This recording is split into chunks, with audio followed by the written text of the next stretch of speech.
جب حالات بہت کٹھن ہو گئے مکہ المکرمہ کے اور اللہ کی طرف سے ہجرت کا حکم آنے والا تھا، تو حضرت ابو بکر رضی اللہ تعالی عنہ کو حضور نے کہا کہ اے ابو بکر تیار رہنا، امر الہی کے آتے ہی ہم اس شہر کو چھوڑ دیں گے۔ اور پھر وہ وقت آیا کہ جب کفار نے حضور کے گھر کا محاصرہ کر لیا، آقا کریم علیہ السلام کو معاذ اللہ شہید کرنے کے ارادے سے ارد گرد جمع ہو گئے۔ آقا کریم علیہ السلام نے ہاتھ میں خاک پکڑی اور سورہ یاسین پڑھتے ہوئے ان کی آنکھوں میں جھونکتے ہوئے حضور گزر گئے اور انہیں پتہ بھی نہ چلا، اور وہ مکان کا محاصرہ کیے ساری رات کھڑے رہے۔ صبح بستر سے حضرت علی المرتضیٰ اٹھے، اللہ اکبر، تو آقا کریم علیہ السلام نکل گئے اور حضرت ابو بکر صدیق کے گھر تشریف لے گئے۔ اب دروازے کو دستک دینے لگے تو آواز آئی، حضور میں حاضر ہوں۔ حضرت ابو بکر صدیق تیار کھڑے تھے، تو کہا ابو بکر تم تیار ہو؟ کہا حضور آپ نے کہا نہیں تھا کہ تیار رہنا، کبھی ہجرت کا حکم آ سکتا ہے، تو میں تو اس دن سے ہی تیار رہتا ہوں کہ کب حضور آئیں اور جو فرمائیں میں وہی کروں۔ اور پھر وہاں سے لے کے حضور کو وہاں تک گئے، اور جبل سور کی چوٹی پر وہ غار ہے، اللہ اکبر، اس غار میں جانے سے قبل حضور کو باہر بیٹھنے کا کہا، عرض کی حضور ذرا میں غار کے اندر کے ماحول کا جائزہ لے لوں۔ غار کے اندر اترے، پہلے اس کو صاف کیا غار کو، پھر دیکھا جگہ جگہ سوراخ تھے، تو اپنا امامہ پھاڑ کے قمیض اتار کے اس کے ٹکڑے کر کے ان سوراخوں میں کپڑا دے دیا۔ 2 سوراخ ایک روایت کے مطابق، اور ایک روایت کے مطابق 1 سوراخ بچ گیا، اس میں اپنی ایڑی رکھ دی، اور پھر آواز دی جان عالم اندر تشریف لائیے۔ تو آقا کریم علیہ السلام غار میں چلے گئے، تو سیدنا صدیق اکبر رضی اللہ تعالی عنہ نے اپنی گود میں آپ کا سر رکھا اور حضور لیٹ گئے۔ اللہ اکبر، کیا منظر ہوگا! صدیق اکبر نے حضور کو دیکھا اور جی بھر کے دیکھا، اور ایسا دیکھا کہ کوئی اور شریک بھی نہیں تھا۔ یہ واقعہ حضرت سیدنا عمر سے روایت ہے، کتب صحاح میں ہے، اور حضرت عمر رضی اللہ تعالی عنہ یہ بات بیان کرتے ہوئے رو پڑے، اور آپ کہا کرتے تھے کہ ابو بکر یہ غار والی نیکی مجھے دے دیں اور میری ساری زندگی کی نیکیاں لے لیں۔ اللہ اکبر۔ تو حضور علیہ السلام حضرت ابو بکر صدیق کی آغوش میں ہیں۔ اب ہوا کیا کہ سانپ نے جب ہر راستہ مسدود پایا، تو خیر وہ اس راستے پہ پہنچا جہاں انسانی گوشت نظر آیا، تو سانپ نے پھر ڈنگ لگایا۔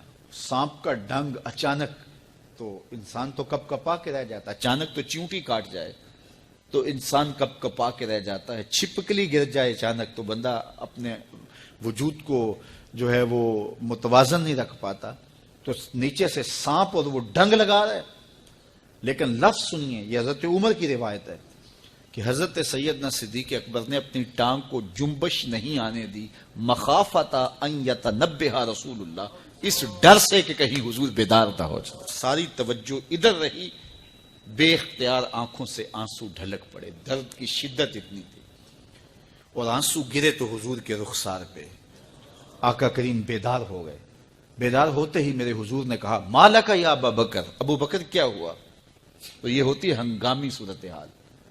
ہنگامی صورتحال میں کسی کو پکاریں یا کسی کو کوئی جواب دیں تو مروجہ آداب کی رعایت کے ساتھ جو لفظ بولے جاتے ہیں وہ ترک کرنے پڑتے ہیں۔ اس مائک میں کرنٹ تھا، تو میں قریب ہونے لگا، تو آپ نے مجھے متنبہ کرنا تھا، تو میرے ساتھ آپ بہت پیار کرتے ہیں، بہت محبت کرتے ہیں، تو آپ نے اگر مجھے یہ بتانا ہو کہ اس میں کرنٹ ہے، اور اگر آپ نے منہ قریب کر لیا تو آپ کو نقصان پہنچ سکتا ہے، تو میرے نام کے ساتھ 20 القاب لیں گے؟ آپ نہیں لیں گے، آپ جلدی جلدی جو ہے وہ مجھے کہیں گے جناب یہاں کرنٹ ہے، تو میں یہیں سے رک جاؤں گا۔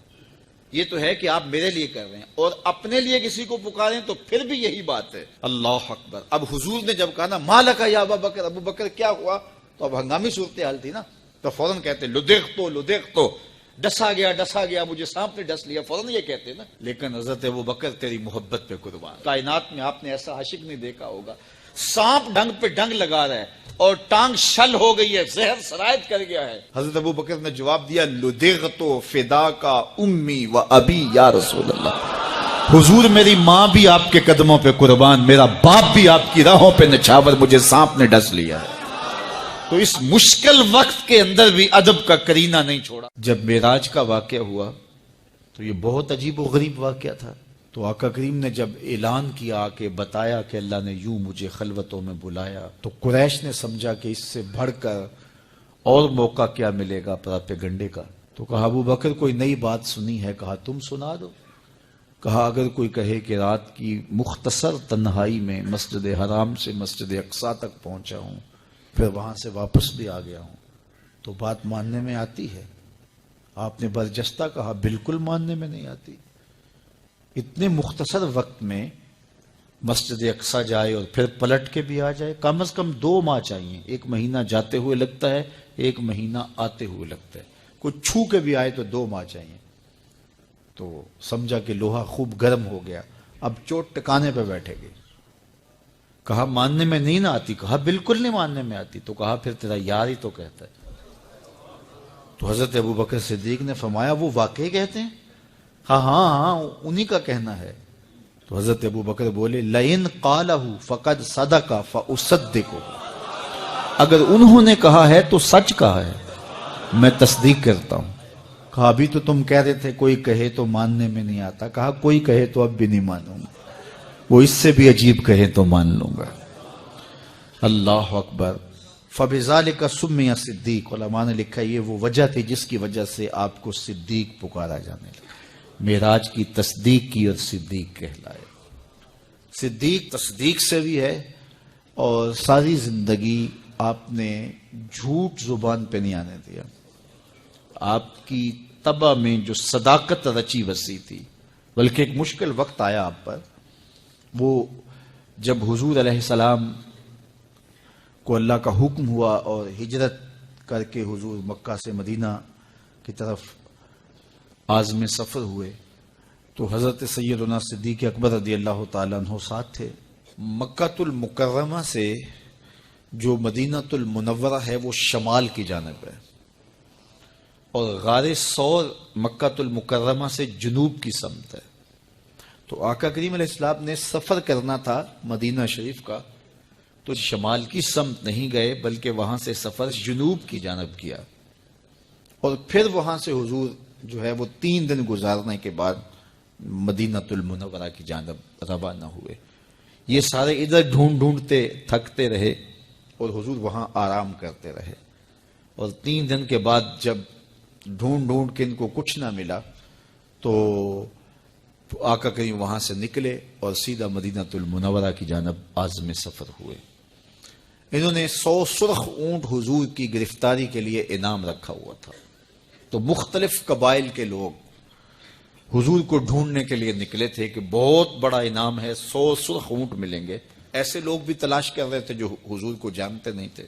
تو راستے کے اندر حضرت ابو بکر صدیق سے کوئی شخص ملا اور اسے شک پڑا کہ جن کو میں ڈھونڈ رہا ہوں کہ وہ کہیں یہی نہ ہو.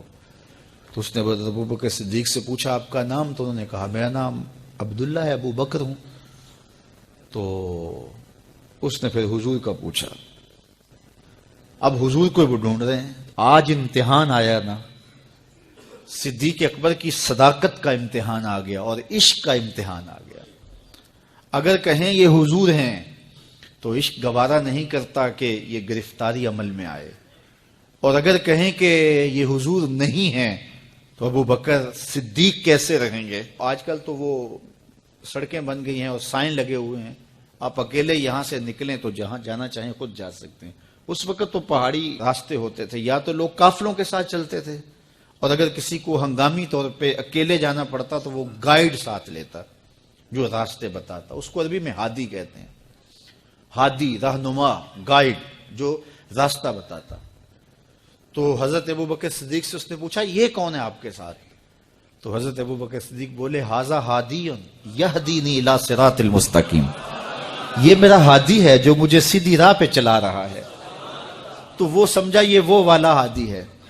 لیکن حضرت ابو بکر صدیق دل و قلب و نگاہ کا مرشد قرار دے. جب حالات بہت کٹھن ہو گئے مکہ المکرمہ کے اور اللہ کی طرف سے ہجرت کا حکم آنے والا تھا، تو حضرت ابو بکر رضی اللہ تعالی عنہ کو حضور نے کہا کہ اے ابو بکر تیار رہنا، امر الہی کے آتے ہی ہم اس شہر کو چھوڑ دیں گے. اور پھر وہ وقت آیا کہ جب کفار نے حضور کے گھر کا محاصرہ کر لیا، آقا کریم علیہ السلام کو معاذ اللہ شہید کرنے کے ارادے سے ارد گرد جمع ہو گئے۔ آقا کریم علیہ السلام نے ہاتھ میں خاک پکڑی اور سورہ یاسین پڑھتے ہوئے ان کی آنکھوں میں جھونکتے ہوئے حضور گزر گئے اور انہیں پتہ بھی نہ چلا، اور وہ مکان کا محاصرہ کیے ساری رات کھڑے رہے۔ صبح بستر سے حضرت علی المرتضیٰ اٹھے، اللہ اکبر۔ تو آقا کریم علیہ السلام نکل گئے اور حضرت ابوبکر صدیق کے گھر تشریف لے گئے۔ اب دروازے کو دستک دینے لگے تو آواز آئی، حضور میں حاضر ہوں۔ حضرت ابوبکر صدیق تیار کھڑے تھے، تو کہا ابوبکر تم تیار ہو؟ کہا حضور آپ نے کہا جب حالات بہت کٹھن ہو گئے مکہ المکرمہ کے اور اللہ کی طرف سے ہجرت کا حکم آنے والا تھا، تو حضرت ابوبکر رضی اللہ تعالی عنہ کو حضور نے کہا کہ اے ابوبکر تیار رہنا، امر الہی کے آتے ہی ہم اس شہر کو چھوڑ دیں گے۔